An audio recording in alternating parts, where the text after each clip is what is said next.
All right. Uh, do people, show of hands, do people have internet here? Okay. So I'm going to have a hands-on experience with our platform.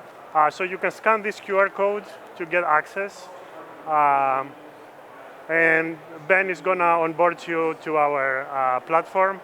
So I'm going to do a very brief uh, presentation about the platform and what it does.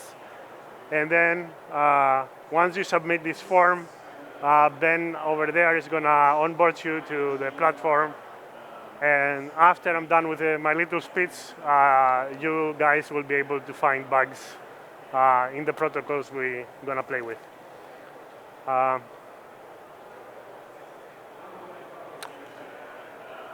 All right.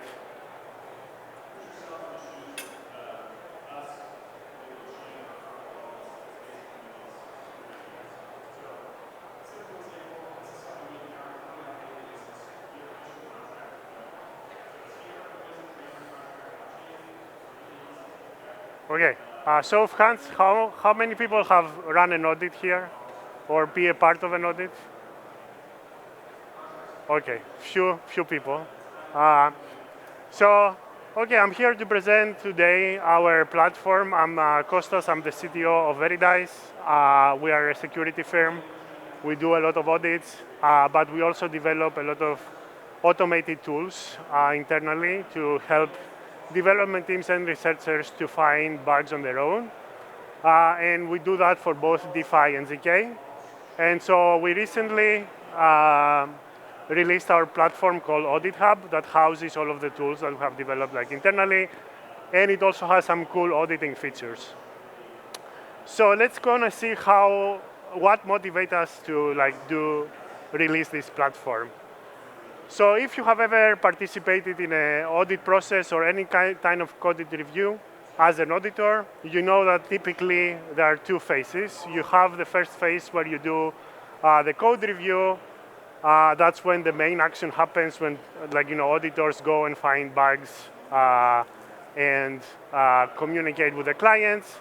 And then there is the fixed review that happens sometime after the audit has finished. So during an audit, an auditor usually has a communication channel to communicate with the developers of the protocol that they're auditing. And then they usually have a different communication channel to coordinate with the auditors that they participate in the audit with. And sometimes they might run some external tooling, so they're going to interact with the tooling as well. And then at some point, the review is going to finish. They're going to start the fixed review is going to start for audit A. That is the audit up there. And then another audit is going to start while you do the fixed review for the previous one, where you're going to start communicating with another auditor for the new audit and the new developers for the new protocol. And on top of that, it might be the case that the developer from the first audit starts submitting fixes, so you have to go back and remember what was the issue, see if they fixed it properly, and so on and so forth. So as you can see, as a single auditor, on your day-to-day, you might have a lot of interactions with tools, developers from different teams, and auditors within your team. So your day-to-day might end up looking something like that, where you have to track a gazillion of conversations between different platforms, and then also remember who submitted a fix for an issue, if the fix is okay, and so on and so forth. So what is the result of this whole process? You have a very fragmented communication between doing audits, talking to clients. You have to context switch between different software, where you track your auditing workload, where you share the issues with your clients. And from a client's perspective, the audit feels like an entire black box. They don't know what you're doing, what type of checks you're doing on their code base. They cannot help you get unstuck that quickly if you are looking at a specific area of the code that at the end of the day, they know better. So how can we fix that? So we tried a lot of solutions internally, kind of like configuring different type of tech stacks to kind of create a smooth auditing experience, and all of them fell short. So we decided to build our own thing to help kind of auditors untangle this mess. So this is where our AuditHub platform comes in place, where security concepts are a first-class citizens. So AuditHub, like I said, has a set of key features where you can run automated tools. At the time being, we offer tools developed by us internally, but in the future we have plans incorporating more security tools. It also gives you an efficient way of managing the audits issues.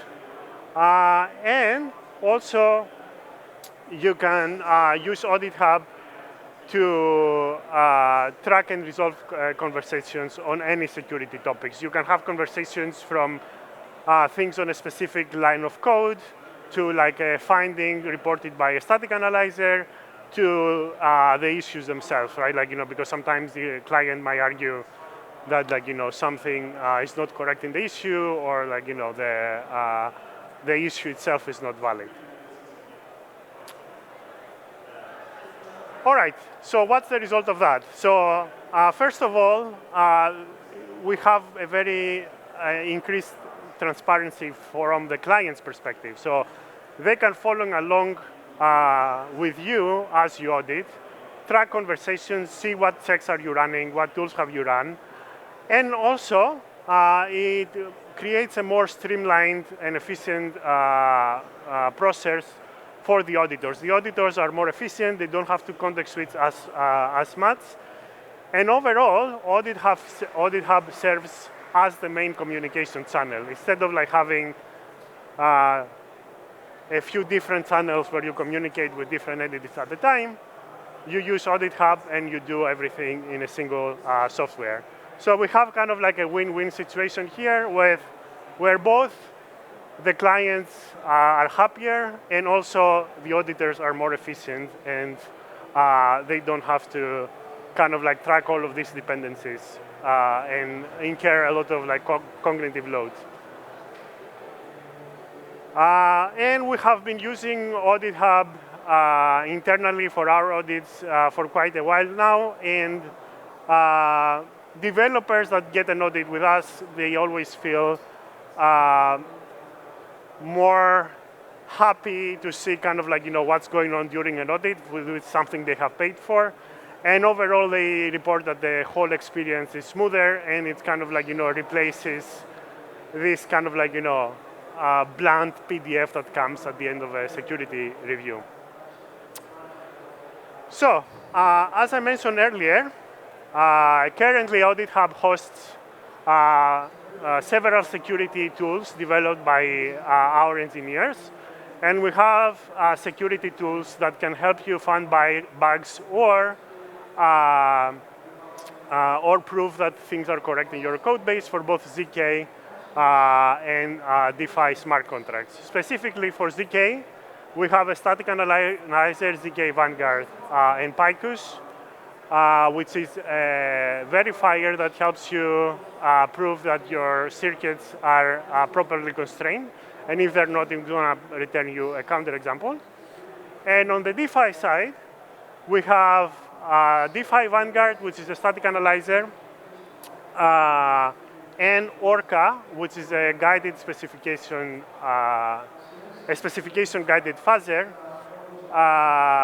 And all of these tools can either work out of the box. We have some kind of predefined checks that they can do in order to detect bugs, or they can be customized for your specific protocol, for the protocol that you're currently either developing or reviewing. And all of those, one more thing that I want to mention here, all of those tools are built on top of this theoretic framework that comes from this branch of academia called formal methods.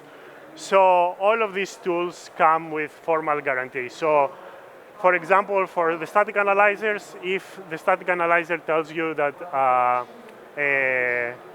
a buggy pattern doesn't exist, it means that your code base is free of this bug. And if the verifier, for example, Picos, if it tells us that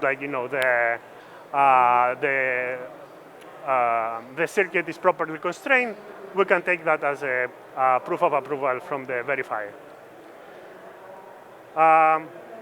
All right, and then we have been using this thing internally, and also our clients have started using it themselves. We have several success stories. For example, RiskZero, when they came to us for an audit, we adapted and used Picos to find several bugs.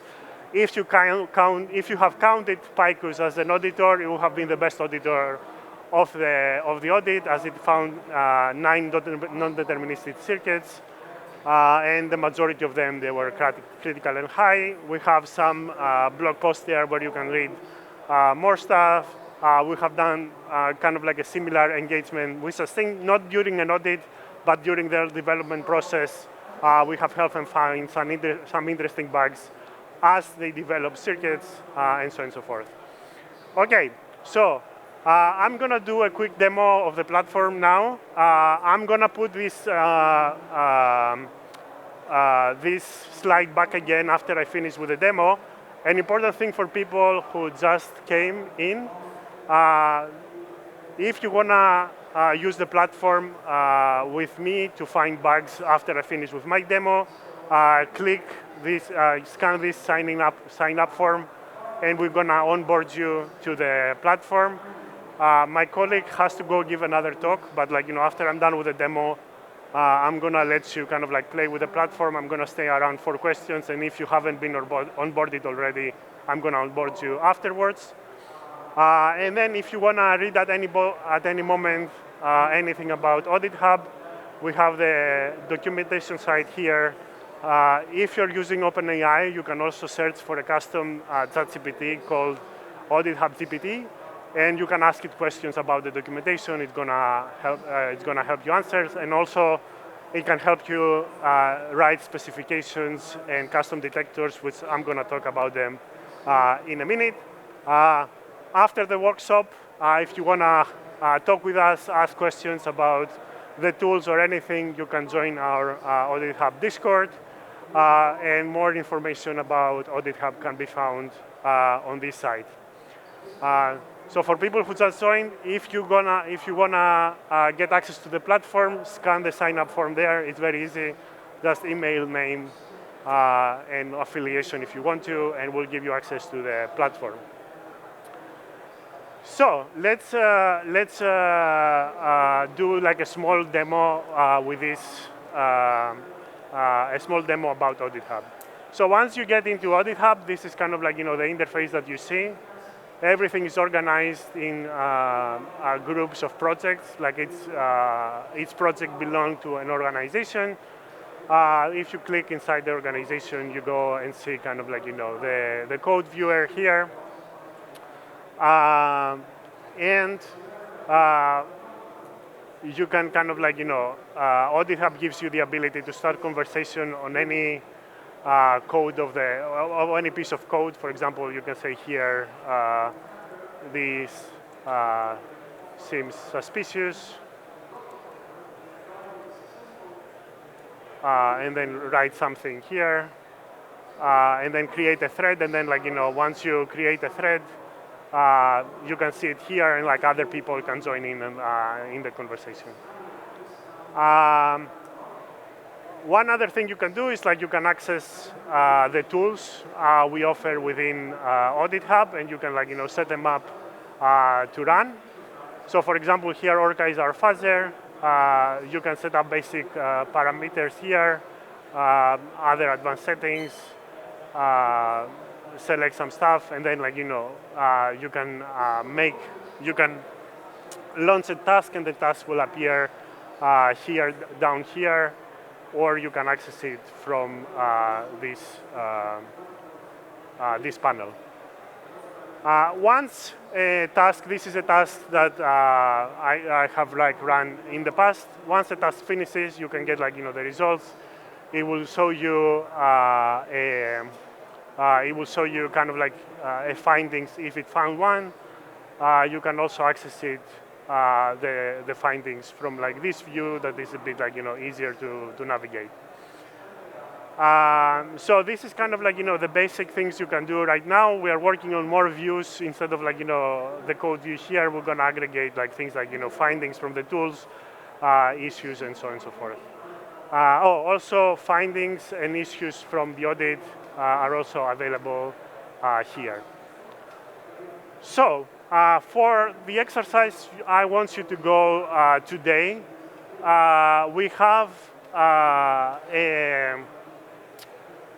we have a protocol here. One second,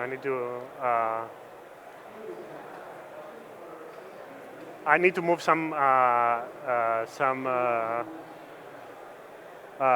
some windows to show you my VS Code, but I'll show you it in a bit. We have two types of projects. One DeFi project. This is the resupply finance project. It's a Solidity project. And also for people that know ZK, we have like circuits from a RISC-V ZK VM. And then I'll show you how you can kind of use our tools to find some existing bugs in these systems. And then we have injected some more bugs inside these protocols, and you can use our tools to kind of play around and see if you can find the bugs yourself. So let's go in and see how we can find the bugs with AuditHub. So if you have been following like recent hacks,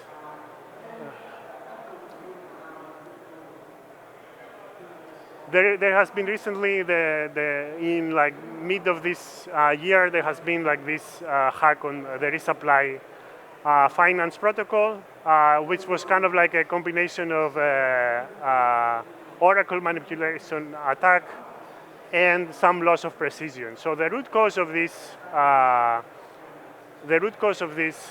bug was that in this division here, the protocol got the price from this Oracle, and this Oracle returned a very high price. So this division got truncated to 0. And then it went and stored this exchange rate in a storage variable, which then it flew into the isSolvent function.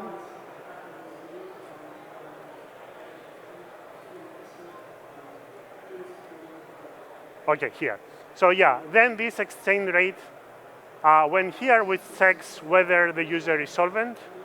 And then if exchange rate is 0, then the LTV is going to become 0 because we calculate that on top of, directly here with a multiplication. And if LTV is 0, then the user is always solvent, even if they're not solvent. So that was kind of like the root cause of the hack, and then they lost around like 10 millions. And the tricky part here is that essentially you have a division before a multiplication, but this type of bugs cannot be caught by static analyzers like Slither because of two reasons. First of all, there is a storage write in the beginning from the first function that I showed you. And second of all, the flow from the initial division to the solvency check here is interprocedural. So Slither does have a detector for checking division before multiplication, but it won't detect like this bug because, as I said, you have interprocedural control flow, and there is a storage right in the middle. So let's see how we can use one of our tools to find, actually two of our tools to find this hack that cost Resupply Finance $10 million. So We have a static analyzer, DeFi Vanguard, which can be specialized for your protocol. And you can write custom queries to detect patterns that you suspect might be, they might present buggy exploits in your protocol. So here you can provide our static analyzer with this little file that shows you how you can detect like this interprocedural divide before multiply. So this is kind of like a generic detector that you can use with our static analyzer. And essentially, you can see more details in the docs, but on a high level, this first part finds all of the divisions that write to a storage variable. Then this second part finds all the multiplications that read from a storage variable. And then finally, this where clause tells our static analyzer to keep only the division and multiplications that refer to the same storage variable. So this is essentially a very sophisticated divide before multiply detector. And if your protocol has some kind of high critical storage variables, you can further customize it and say, I only care about variable exchange rate as the resupply finance hack shows us. So I have already run our static analyzer in our dashboard here. And if you go to this, it's this task.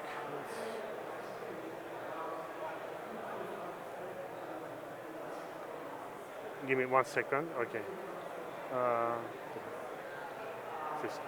This task. Okay, so you can go in the findings and then you can search to see if it found the bug, and as you can see, it points exactly to the exploit. So you go here and then you can interact with the finding. You can go to the check and then you see it first points to the division that caused the loss of precision, and then it points you to the multiplication that received this 0 and essentially could make every user solvent if that division returns 0. So this is kind of like a way of writing custom detectors for your protocol to kind of detect buggy patterns. But as we know, static analyzers might return kind of warnings that are not exploitable. They might be false alarm. So another thing we can do is we can use our fuzzer to see if this pattern is actually exploitable. So our fuzzer is very highly customizable, and all you need to do is provide it with a deployment script to deploy your protocol. And you can do that either locally or on a blockchain. It works on both in both modes. And then it can get a specification that is very very declarative, and it can kind of encode the solvency check very easily. So you don't need to kind of understand much about the language right now. There are more information in the docs that I have provided earlier. But essentially, what it tells us here is that I want the user to be solvent whenever these 3 functions terminate. So if you run our fuzzer against this protocol, you can see that it kind of complains that this specification can be violated. Actually, let me access it from the other dashboard here. So.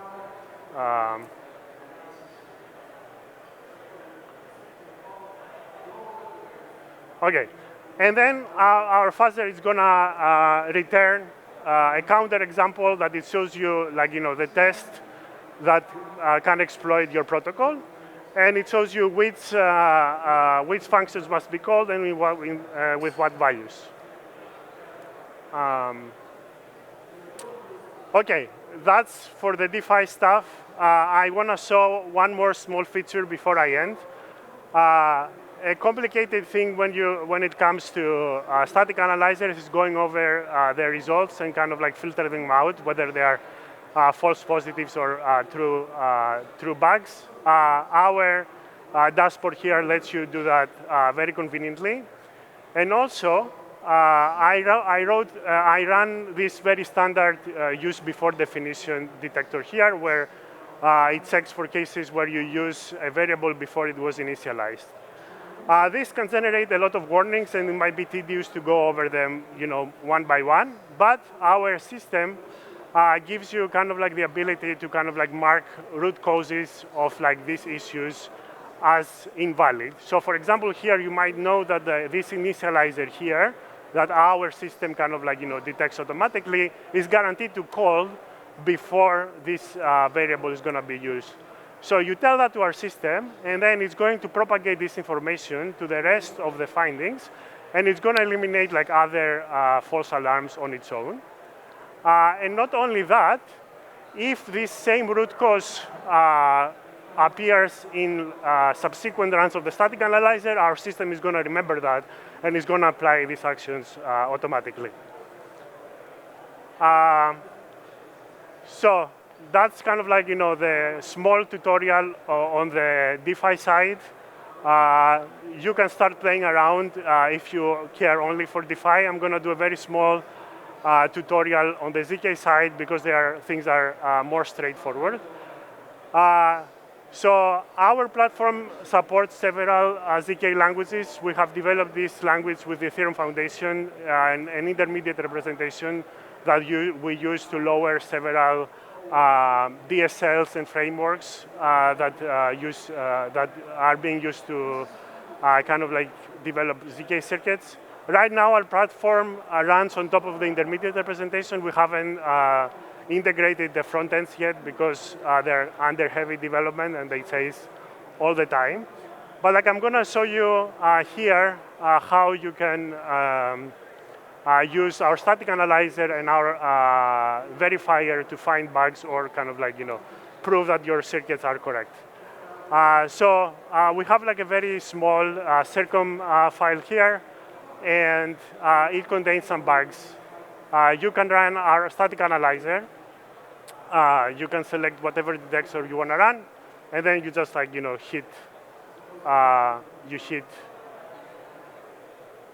select what file you want to run it on, and you run, and it starts running. I have a result already, so we don't have to wait for it to finish. And then you can see in the findings, it points to two places in this less than power template. And if you kind of like read the definition of the circuit, everything is completely under constraint. Out does not capture the intended behavior of the circuit, and as you can see in here, does not participate in any constraints, and our static analyzer points to both of these facts. So let's see also how Picus can be used to find bugs inside circuits. So we have this. Oops, sorry, wrong.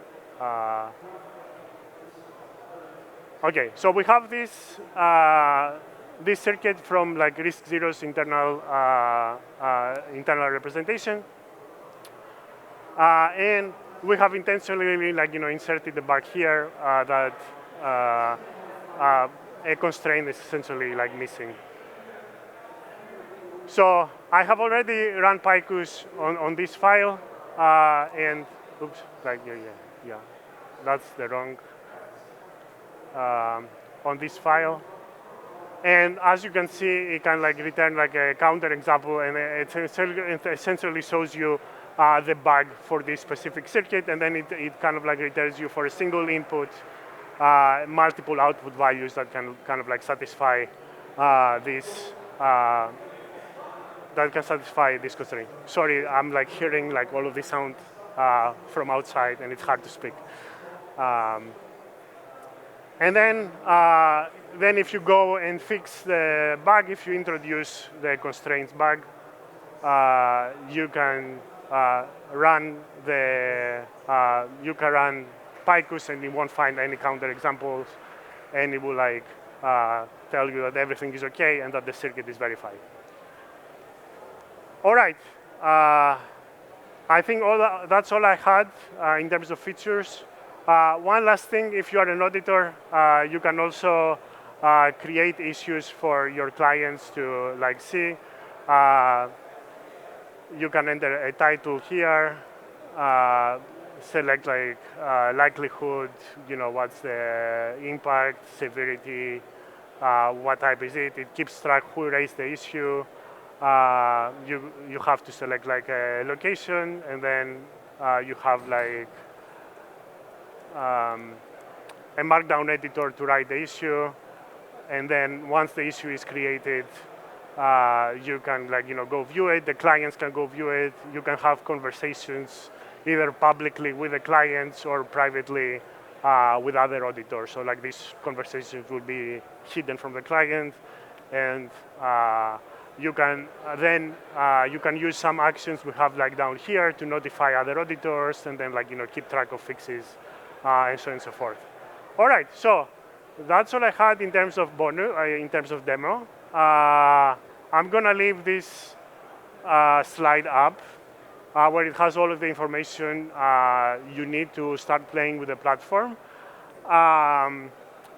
You can go to the documentation side. It has information on how to write specifications, how to write custom detectors for our tools. It can show you how to create tasks and stuff like that. I'll be around if you have any questions. I can answer them. And yeah, we have injected a few fun bugs that you can use. You can use our platform to find them with our tools. I'm going to onboard whoever hasn't been onboarded yet in a bit. One thing I forgot is that if you want to create custom detectors or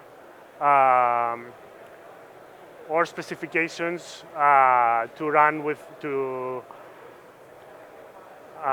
use with our tools, you just have to go to these organization settings here on top of your bubble, and you can create these specifications, hints, which we describe in the documentation what they are, and custom detectors. All right, back to the slide. And start playing with the platform if you haven't started already. We're gonna give you access throughout the next week. Is anybody who doesn't have Ethernet and wants to kind of join the platform later on? All right, okay. If everybody has Ethernet, just submit the form there. Otherwise, I can get your email and name, and I can add you later. And yeah, I'll be around for questions, and happy hacking.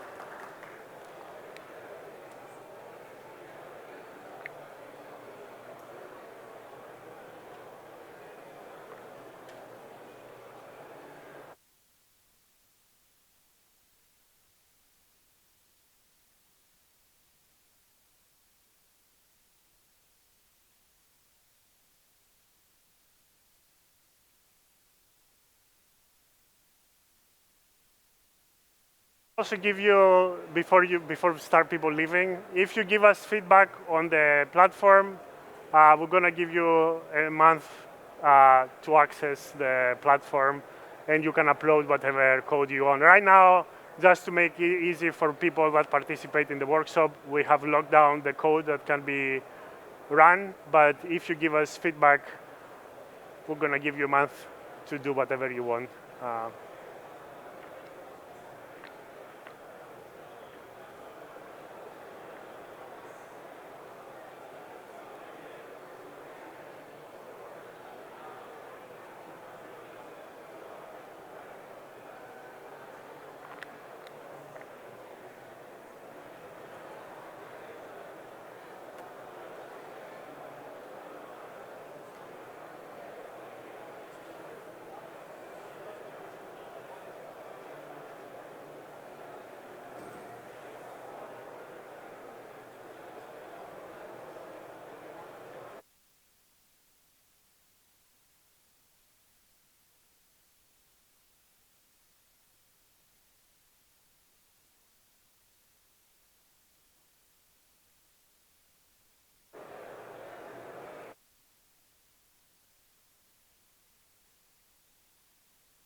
Hey. Thank you very much for the workshop. Yeah. I'm Thank you for Sofia. yeah. I will have to go on to a panel now, but that's why I couldn't stay.